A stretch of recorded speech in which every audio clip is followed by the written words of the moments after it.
Сәлеметсіздер ме, әріптестер және желі оқырмандары?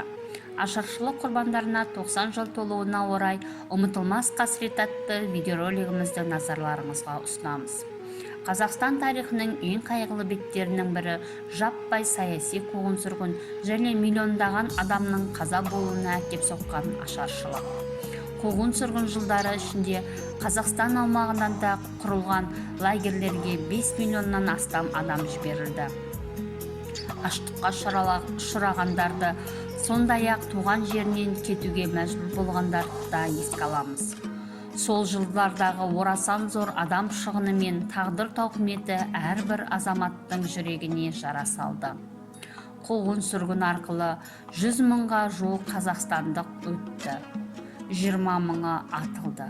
Жазықсыз жазаланғандардың қатарына Әлихан Бөкейханов, Ахмет Байтұрсынов, Міржақып Дулатұлы, Тұрар Рысқұлов, Мағжан Жұмабаев, Сәкен Сейфуллин, Ильяс Жансүгіров, Бейімбет Майлин, Асфендияров сияқты мемлекет және қоғам қайраткерлері, ұлт зиялылары болды. Қинай алмайды абақтыға жапқаны, қиын емес дарға асқан атқаны. Маған ауыр осылардың ішінен өз аулымның иттері қапқаны, деп Ахмет Байтұрсынұлы айтқан екен. Назарларыңызға рахмет.